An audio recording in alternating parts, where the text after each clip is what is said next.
Smith taught me, so we'll stick with that. You're going to hear commentary on my part. Oh, sure. We're mounting a scope.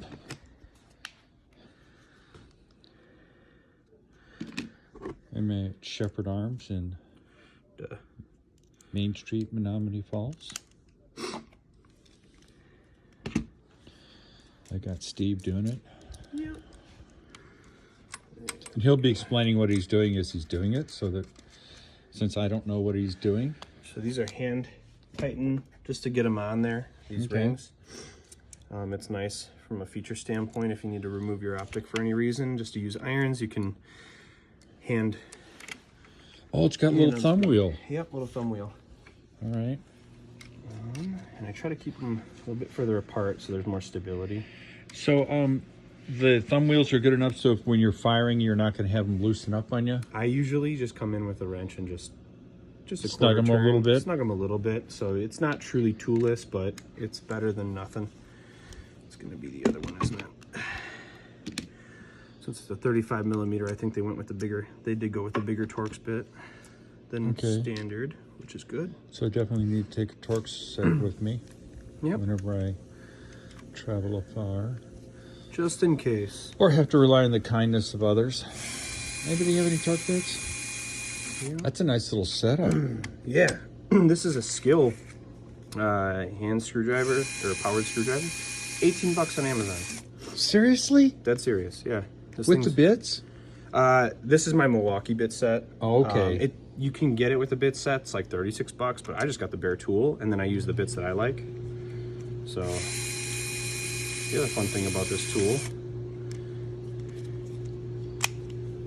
you can turn it sideways if you want. Oh, that's nice. But it makes this type of work go so much faster. Yeah, I have a, God, what do we call it? Speed driver for when I work on cars. Oh, yeah. Yep, Yeah. Same principle. I break them loose with a socket wrench and then I whack them out. This is just going to not over torque anything, which is nice. Does it have a torque setting or is it just... Yeah, there's 3 settings, 3 levels. Oh. None of it exceeds what we're doing here. I'm just trying to do the breakaway. Oh, it's fine with me. I'm here to learn.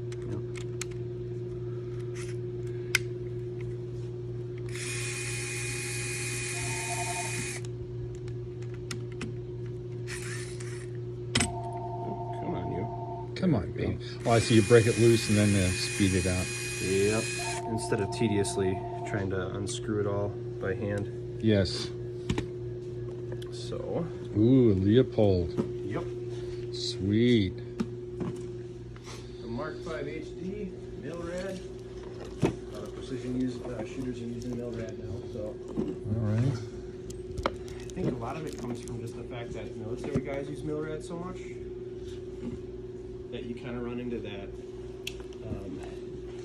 Slops over into the... into the civilian market because they know how to teach civilians how to shoot. And then the civilians pick it up and they're like, MOA makes no sense to me. And anybody who knows MOA doesn't know how to run Milrad. So it's like, you're going to learn the one where there's the most talented shooters. Okay. Milrad seems Milrad.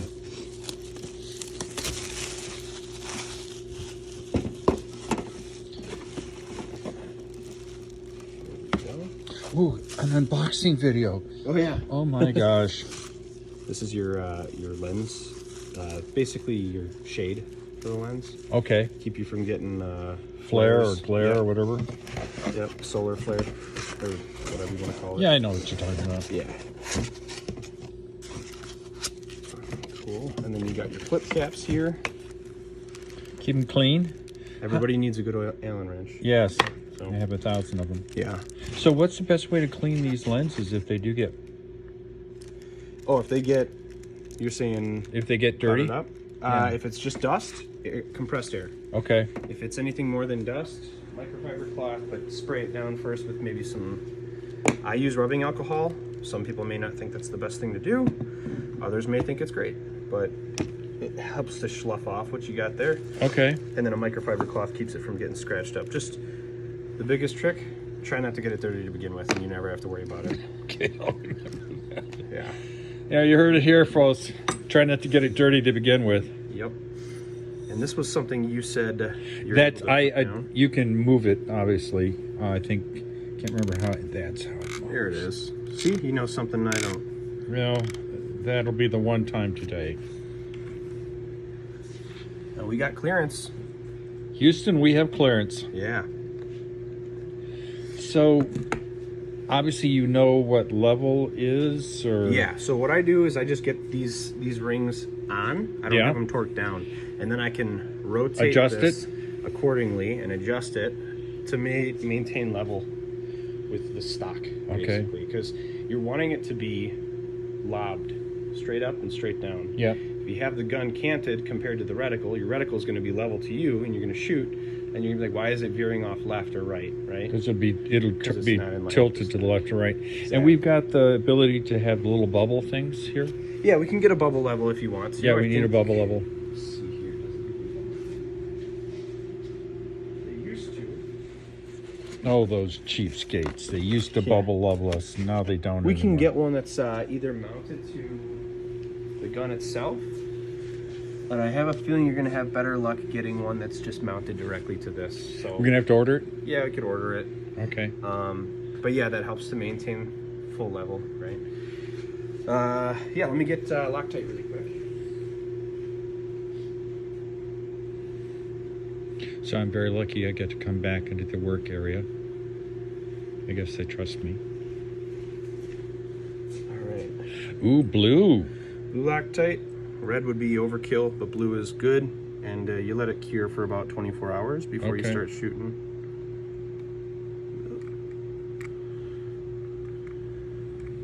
Yeah, my philosophy is red, you're dead. I've tried to take red Loctite off things on cars, and it's just, It's a nightmare. oh, it's beyond nightmare. Yeah. Now some internet troll's gonna tell me I applied the Loctite wrong. I don't care about No, those guys. no. Yeah. That's not You the didn't way- go to Loctite school.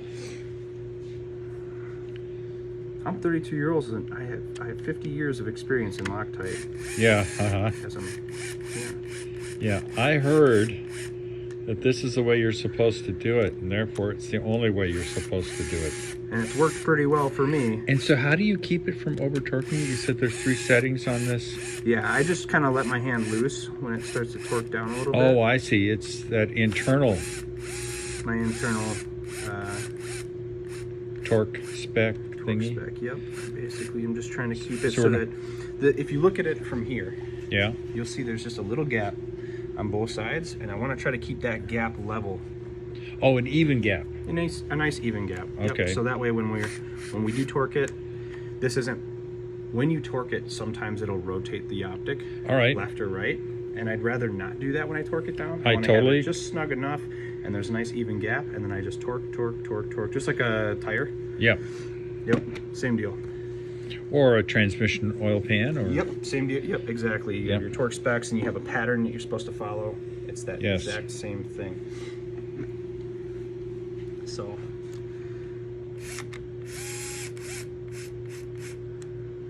you just slowly start snugging it down so it's nice and even. Yep. But, and this is where that gunsmith taught me, here's how you level the reticle. You can get levels and a whole bunch of fancy equipment, or just do what everybody else should do.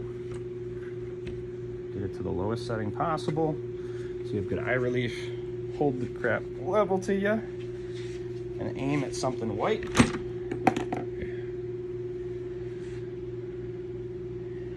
Line up for you enough that you can nudge it left or nudge it right Okay. with enough muscle. So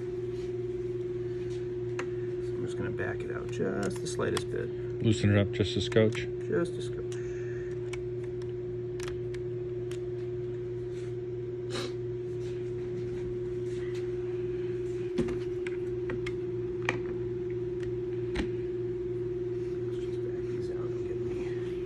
Need more space on this side. Yeah, I'm just going to let it settle in here.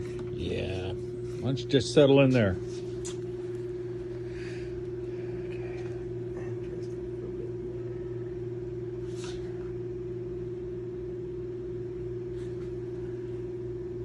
Now, I had a Army Ranger buddy of mine tell me how he levels his guns.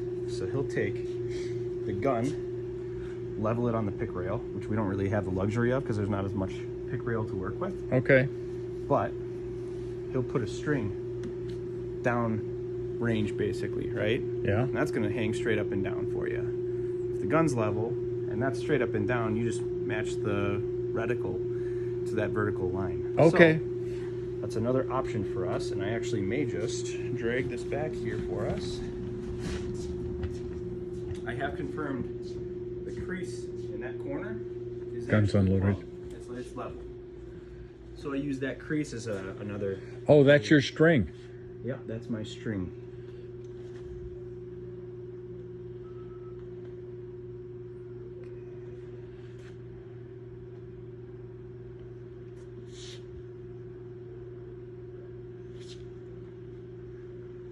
I'm gonna take a peek.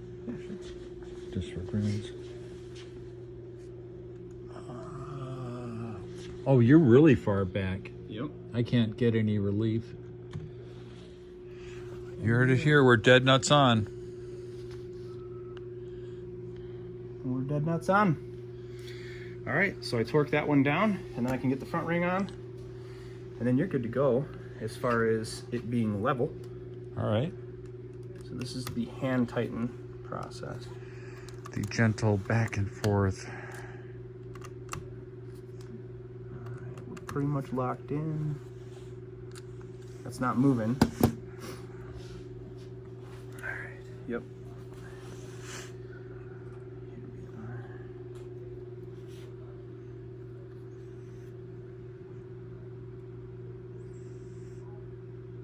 Come on, you. Come on, baby. You know you love me. Okay. Yep. You're always gonna lose a drop or two. Oh well. I can use this one to wipe it up? Yeah.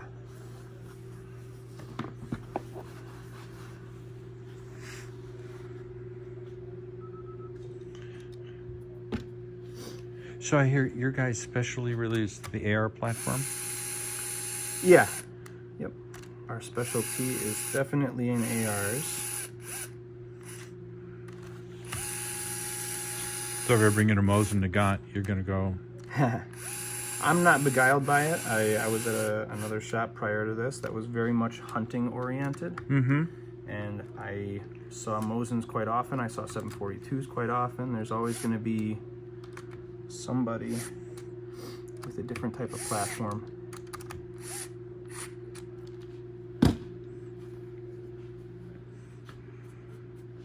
But experience is the best teacher. You're going to mess up a couple until you're now the expert. Oh, you mean mounting scopes? Or in general? Well, I mean, you can't really mess up mounting a scope too bad. You could do what Cabela's does and just not torque it down properly. That Oh, happens. really? That happens enough, yep. So, I don't typically have that issue. No, you got the skill, literally and figuratively.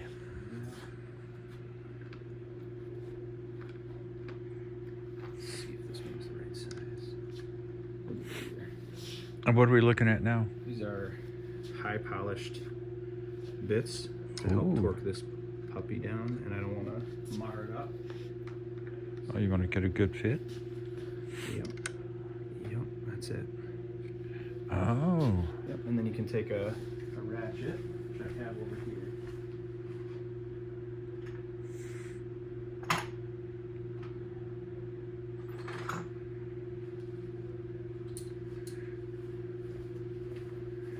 Oh, it's the claw or whatever they call it. I can't remember.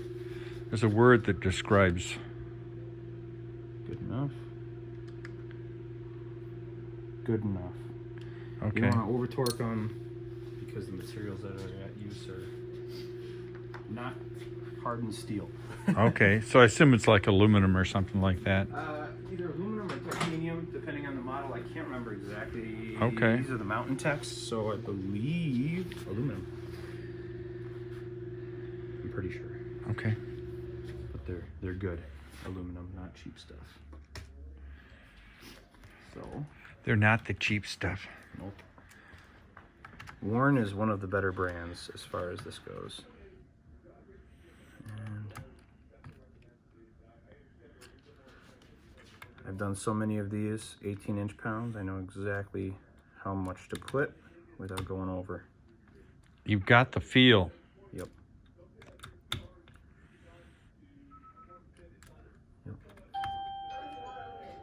And you just confirm they're all torqued good.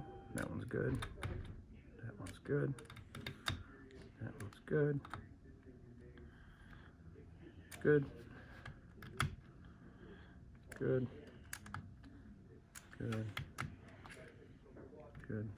And good. Yep. All right. Now,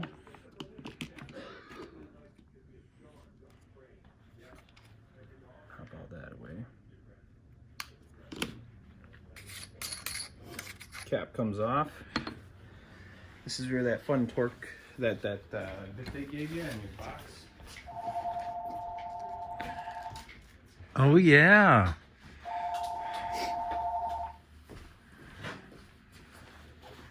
Ugh, hot, baby. Oh God! It says Milrad right on it. Yep. So you loosen this guy up here. Yeah. There's typically 3 screws, but this one has the 0 stop. Comes right off, right? Okay. Now, what we're doing is we're adjusting according to bore setting, and hopefully this is just going to be, you're on paper at 30 yards, and then you walk it back from there to adjust further, because we're going to hope this is an accurate crown to the rest of the barrel. And we get the longest point we can get to in the shaft, and then I adjust the optic accordingly. Okay.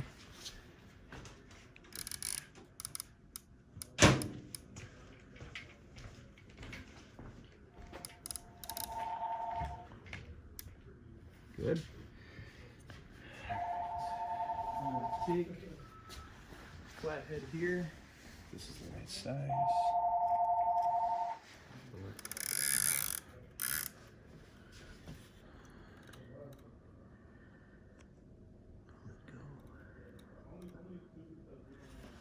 Pull it good. There we go.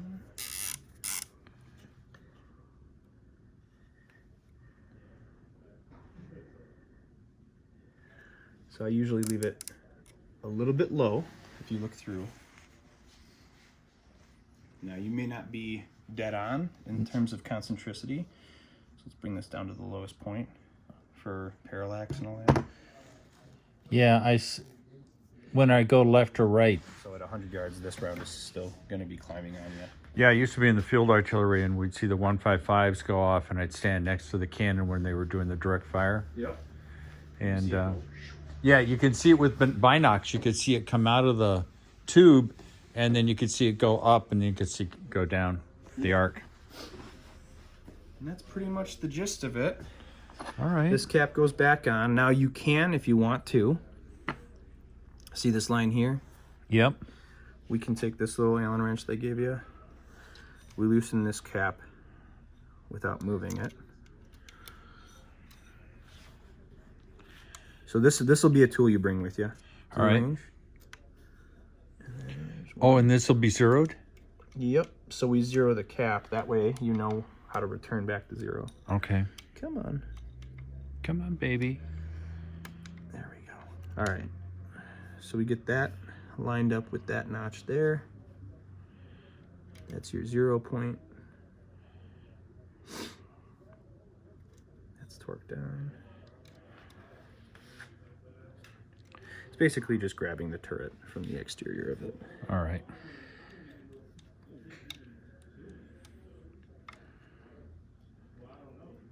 Yeah, I'm going to learn all about Milrad. Mm-hmm.